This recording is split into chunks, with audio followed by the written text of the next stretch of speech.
예, 할렐루야. 오늘 9월 23일 수요일 날짜입니다. 오늘 본문 말씀은 예레미야 35장 12절에서 19절 말씀 보도록 하겠습니다. 그때 여호와의 말씀이 예레미야에게 임하여 이르시되 만군의 여호와 이스라엘의 하나님께서 이와 같이 말씀하시니라. 너는 가서 유다 사람들과 예루살렘 주민에게 이르기를 너희가 내 말을 들으며 교훈을 받지 아니하겠느냐. 여호와의 말씀이니라. 레갑의 아들 요나답이 그의 자손에게 포도주를 마시지 말라 한 그 명령은 실행되도다. 그들은 그 선조의 명령을 순종하여 오늘까지 마시지 아니하거늘 내가 너희에게 말하고 끊임없이 말하여도 너희는 내게 순종하지 아니하도다. 내가 내 종 모든 선지자를 너희에게 보내고 끊임없이 보내며 이르기를 너희는 이제 각기 악한 길에서 돌이켜 행위를 고치고 다른 신을 따라 그를 섬기지 말라. 그리하면 너희는 내가 너희와 너희 선조에게 준 이 땅에 살리라 하여도 너희가 귀를 기울이지 아니하며 내게 순종하지 아니하였느니라. 레갑의 아들 요나답의 자손은 그의 선조가 그들에게 명령한 그 명령을 지켜 행하나 이 백성은 내게 순종하지 아니하도다. 그러므로 만군의 여호와 이스라엘의 하나님께서 이와 같이 말씀하시니라. 보라, 내가 유다와 예루살렘의 모든 주민에게 내가 그들에게 대하여 선포한 모든 재앙을 내리리니 이는 내가 그들에게 말하여도 듣지 아니하며 불러도 대답하지 아니함이니라 하셨다 하라. 예레미야가 레갑 사람의 가문에게 이르되 만군의 여호와 이스라엘의 하나님께서 이와 같이 말씀하시기를 너희가 너희 선조 요나답의 명령을 순종하여 그의 모든 규율을 지키며 그가 너희에게 명령한 것을 행하였도다. 그러므로 만군의 여호와 이스라엘의 하나님께서 이와 같이 말씀하시니라. 레갑의 아들 요나답에게서 내 앞에 설 사람이 영원히 끊어지지 아니하리라 하시니라. 아멘. 우리 계속해서 예레미야 35장 말씀 살펴보는 가운데 있습니다. 어제 말씀을 통해서 그 시대가 너무 악행의 그러한 시대였지만 하나님은 경건한 사람들을 남겨두셨습니다. 레갑 사람들이었죠. 이 사람들은 선조 요나답의 귀한 교훈을 받아들여서 포도주도 마시지 아니하고 집도 짓지 않고 파종하지 아니하며 포도원을 가지지 말고 장막에 거하는 그러한 삶을 살았습니다. 특별히 유목 생활을 택해서 살아간 이유는 신앙의 순수성을 다시 한번 지켜나가기 위해서 이 남겨진 귀한 신앙의 교훈을 지키기 위해서 그들이 이렇게 살았던 것이죠. 여러분, 이러한 삶들 어떻게 보면 우리가 지금 종말적인 그러한 여러 가지 현상 속에서 우리가 살아가야 될 모습이 무엇인가? 나름대로 우리는 분명한 신앙의 정조의 모습, 나름대로 신앙의 마지노선을 정해놓고 우리가 행하는 것 무척 의미 있고 중요한 대목입니다. 자, 그러면서 오늘 이제 이어지는 말씀 같이 살펴보기 원합니다. 오늘 13절 말씀을 보면 하나님께서 계속해서 예레미야를 통해서 유다 백성들에게 말씀을 주고 계십니다.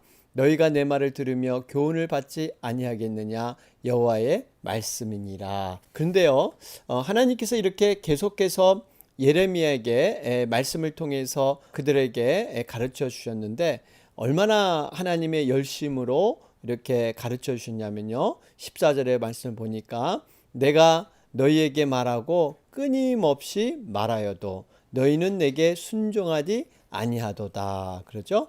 15절 초반절에도 내가 내 종 모든 선지자를 너희에게 보내고 끊임없이 보내며 이르기를.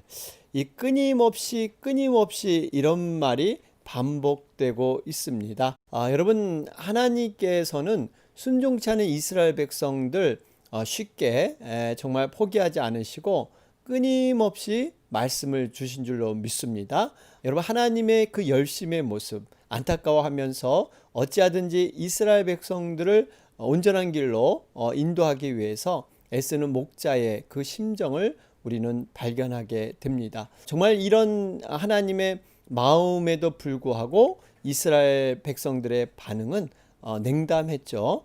계속적인 그런 악을 행하는 모습, 이런 모습이 이사야 1장에서는 마치 미물인 소나 나귀조차도 그 임자를 알고 주인의 구유를 알지만 당신의 백성들인 이스라엘은 알지 못한다, 깨닫지 못한다. 참으로 개탄하시는 그러한 말씀이 기록되어 있습니다. 또 마태복음 23장에 가보면 선지자를 죽이고 파송된 자들을 돌로 치는, 마치 암탉이 그 새끼를 날개 아래 모음같이 그들을 하나님의 품에 모으려고 애썼지만 그들은 원치 않는다, 탄식하는 장면이 나오기도 하죠. 여러분, 이 말씀을 보면 정말 이것이 단순히 이스라엘에 향한 그러한 말씀인가? 아니라는 것입니다. 바로 우리들을 향한 하나님의 말씀인 줄로 믿습니다. 많은 우리 성도들 중에서도 정말 말씀을 이렇게 듣고도 많이 잊어버리고, 말씀을 듣긴 듣지만 그 말씀대로 살지 못하는, 그래서 소위 우리나라 속담에도 우의독경이라는 말이 있죠. 소귀의 경을 읽어주는 그러한 것이다. 참 무의미한 행동을 말하는 표현입니다. 여러분, 소에 관해서 소 귀에다 대고 어떠한 그 경전을 읽다든지 어떤 책을 읽어주는 것, 아무런 의미가 없다. 여러분, 이게 소나 말에 짐승에 빗댄 것은 짐승의 태도, 아무리 좋은 것을 주어도 그 값어치를 모르고 그렇게 자기의 그냥 본능으로 살아가는 이러한 짐승. 여러분, 분명히 우리는 하나님의 형상을 따라 닮은 그러한 존재입니다. 그렇기 때문에 우리는 하나님의 뜻을 알아들을 수 있는 이러한 영적인 귀가 있죠. 그렇기 때문에 우리는 분명히 이러한 짐승과는 구별돼야 합니다. 하나님의 뜻을 바로 알고 또 그 말씀대로 행하는 삶, 이것을 하나님은 늘 원하고 계신다는 사실입니다. 자, 그러면서 여러분, 이렇게 14절을 보면 내가 너희에게 말하고 끊임없이 말하여도 너희는 내게 순종하지 아니하도다. 그러면서 15절 초반절에도 내가 내 종 모든 선지자를 너희에게 보내고 끊임없이 보내며 이르기를, 그러죠.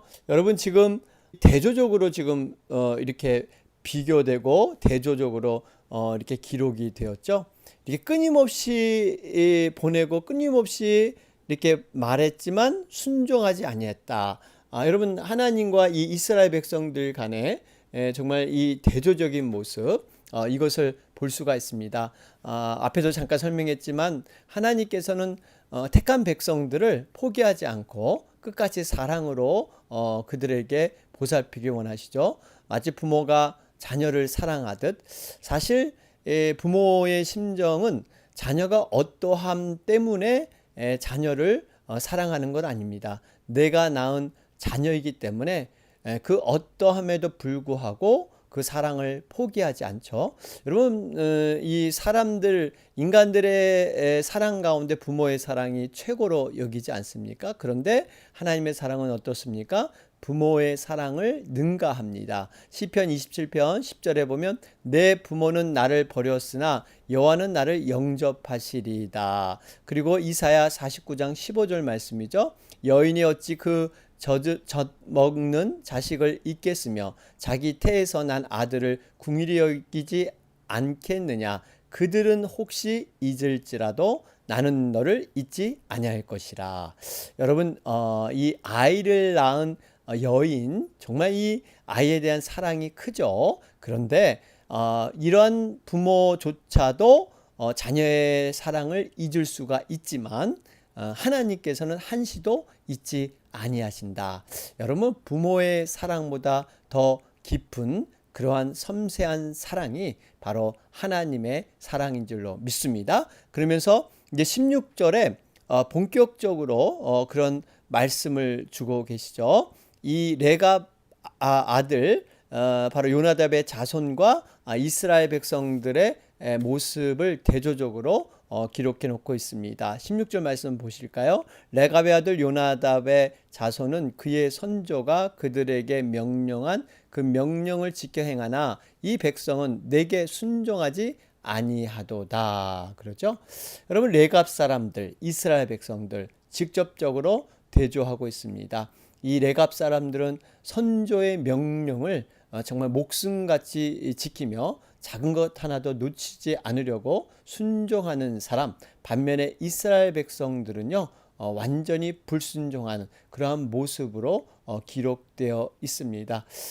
사실 여기서 이 불신앙을 지적하는 그 하나님의 마음, 얼마나 안타까움과 답답함이 가득 차 있었겠습니까? 왜냐하면 사실 이스라엘 백성들을 택하신 이유는 이 이스라엘 백성들로 하여금 하나님의 말씀에 순종하게 해서 그 본을 이방 열방 그런 세계에 알리기 위해서 사실 이스라엘이라는 작은 민족을 하나님이 택하셨죠. 그런데 지금 현재의 모습은 어떻습니까? 오히려 이스라엘 백성들은 은혜에서 제외되고 이방 민족입니다. 이 지금 레갑의 아들들, 레갑 족속은 이방 족속. 그 이방 족속을 통해서 지금 거룩한 백성으로 불림을 받고 오히려 이스라엘 백성들이 지금 버림을 받아야 되는, 여러분 이런 안타까움, 하나님의 마음을 여러분 좀 이해하시겠습니까? 왜 그렇습니까? 이스라엘 백성들이 하나님의 택함의 은혜를 버리고 그들이 스스로 자기들 눈에 좋아 보이는 우상 숭배로 갖은 죄악을 행했기 때문에 하나님께서는 그들을 버릴 수밖에 없었습니다. 그들은 현실적으로 정말 물질적인 형통, 육체의 탐욕만을 추구했던 것이죠. 정말 이 레갑 족속처럼 경건한 삶, 거룩한 삶, 하나님께서 본이 되는 원하는 삶을 살지를 못했습니다. 여러분, 우리도 이 땅에 살아가면서 과연 두 가지 세상이 공존을 합니다. 하나는 이 눈에 보이는 이 세상, 또 하나는 정말 눈에 보이지 않지만 영원한 세상으로 하나님의 나라 세상, 두 가지가 있죠. 우리는 과연 어떤 것을 먼저 우선순위 할 것인가, 어떤 것을 우리는 먼저 취할 것인가, 먼저 그의 나라와 그의 의를 구해야 될 줄로 믿습니다. 이것이 진정한 하나님의 자녀의 모습이다 하는 것을 보게 됩니다. 그러면서 16절, 우리 17절 말씀 다시 한번 보면요.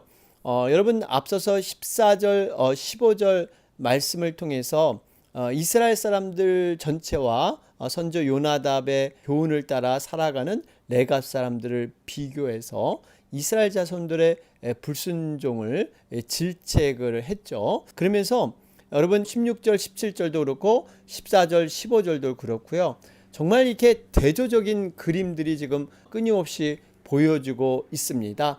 이스라엘 백성들의 끊임없는 이러한 불순종에 비하면 하나님은 끊임없는 자비와 긍휼, 또 선지자를 보내서 그들이 회개할 것을 요청하는 이러한 장면이 대조적으로 너무나 극명하게 차이나는 것을 볼 수가 있습니다. 여러분, 분명한 것은 하나님께서는요 이렇게 원래 심판을 원하시는 분이 아니라는 겁니다. 하나님은 본질상 사랑의 하나님이시죠. 긍휼과 자비와 오래 참음, 또 용서하기를 즐겨 하시는 분이 하나님이십니다. 그런데 하나님께서도 정말 끊임없이 회개의 기회를 주는데 죄악을 고집하면서 하나님의 긍휼하심을 멸시하는 자들, 이런 자들에게는요 하나님이 더 이상 관용을 베풀지 않습니다.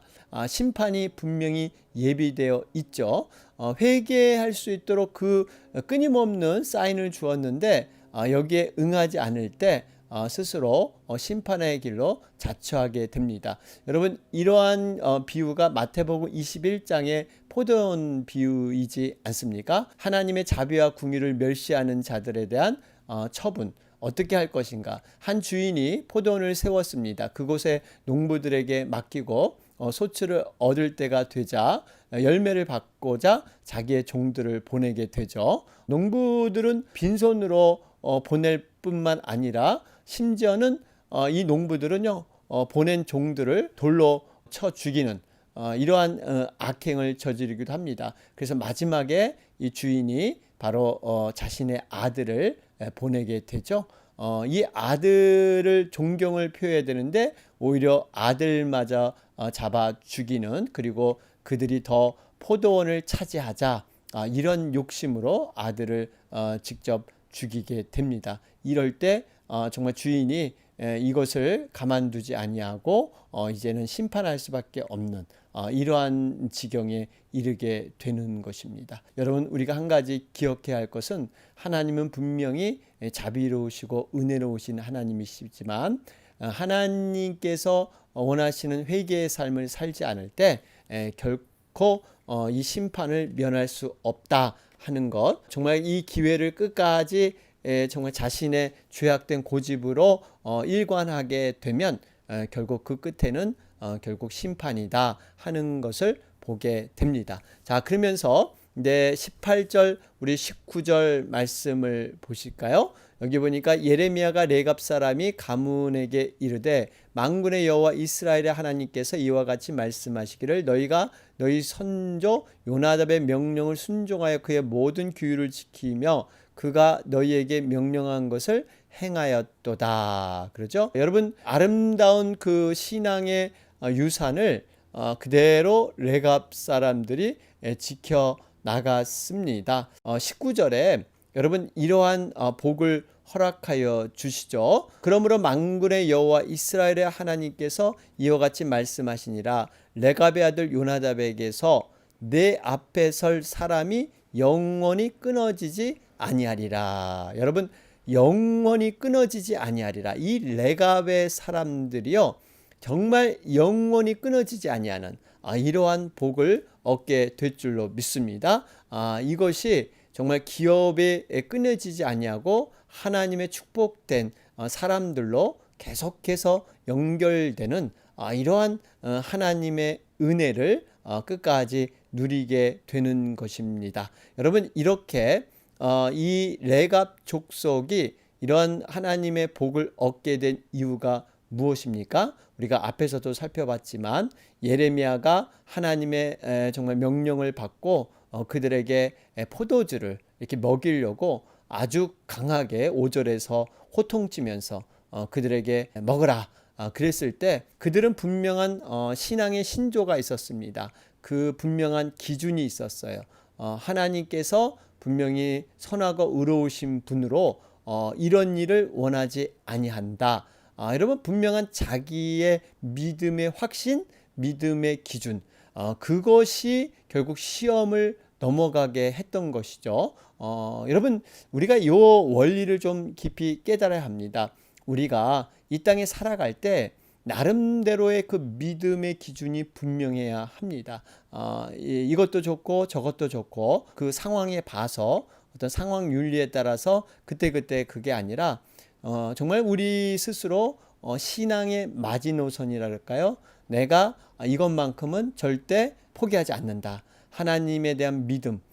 여러분 여러 가지가 구체적으로 있겠죠. 어떤 내가 새벽 제단에 기도하는 것 이것만은 포기하지 않겠다. 아니면 내가 주일 성수 하나님 앞에 이렇게 예배드리는 삶 이것만은 포기하지 않겠다. 내가 기도의 시간 또 내가 헌물로 하나님 앞에 올리는 나의 그런 물질의 그러한 올림 뭐 여러 가지 것들이 있는데 여러분 이런 신앙의 마지노선 내 스스로 나를 지켜나갈 수 있는 이러한 신앙의 마지노선이 분명해야 될 줄로 믿습니다. 결국 이 레갑 족속들이 이러한 것을 말씀 안에서 반듯하게 지켰기 때문에 그의 후손들이 영원히 끊어지지 않는 이러한 축복을 얻게 된 줄로 믿습니다. 오늘 말씀 우리가 정리해 보면요. 극명하게 대조되는 순종과 불순종 분명하게 여러분 같은 시대를 살아가지만 같은 여러 가지 상황과 여건에 처해 있지만 한쪽은 정말 순종의 삶을 통해서 하나님의 복을 누리는, 또 한쪽은 현세적인 삶에 만족하며 현세적인 그러한 득세자로 성공하는 모습으로 살아가는 것 같지만 결국에는 하나님의 심판과 형벌을 맞이할 수밖에 없는, 여러분 이러한 선택, 여러분 이것이 믿음의 기준을 통해서 선택되는 줄로 믿습니다. 분명히 아브라함과 조카 롯이 이렇게 재산이 많아질 때 서로 분쟁이 일어나지 않습니까? 목자들 간에 여러 가지 싸움이 일어나니까 아브라함이 하나님 앞에 지혜를 구하면서 이제 결국 조카 롯과 헤어지게 되죠. 그럴 때 아브라함은요, 정말 하나님 앞에 기도하면서 하나님의 지혜로 이런 마무리를 아주 아름답게 했습니다. 조카 롯에게 산 위에 올라가서 이 땅을 바라봐라. 그러면서 너가 원하는 땅을 먼저 선택해라. 그럴 때 조카 롯은 육신의 눈, 현세적인 눈, 자신의 욕망과 정말 소원을 만족해 줄 그러한 땅을 선택하게 되죠. 그 땅이 소돔과 고모라 땅이었습니다. 정말 눈에 보아 좋아 보이는 것. 그런데 아브라함은 모든 것을 양보하며 내가 좌하면 나는 우하리라. 내가 우하면 나는 좌하리라. 아브라함은 철저히 하나님을 믿는 신앙으로 눈에 보이는 당장 이득이 있는 그러한 땅을 얻는 것이 아니라 하나님께 맡기며 믿음으로 살기를 결단했기 때문에 그러한 현세적인 보이는 그러한 좋은 것들을 이렇게 마음에 두지 않을 수 있었던 것입니다. 오늘 다시 한번 우리가 오늘 이 말씀을 통해서 분명히 이렇게 대조되는 상황, 그러한 것들을 선택해야 될 때가 반드시 우리에게 있습니다. 우리는 과연 무엇을 선택할 것인가? 순종과 불순종 극명하게 대조가 됩니다. 오늘도 정말 하나님 편에서 하나님의 말씀 안에서 하나님의 뜻을 선택하며 살아가는 여러분과 제가 되길 주님의 이름으로 축원합니다. 아멘. 오늘 수요일 날짜입니다. 특별히 이 땅의 모든 교회들을 위해서 그리고 또 선교사님, 선교지를 위해서 함께 기도해 주시겠습니다. 다 같이 기도드리겠습니다.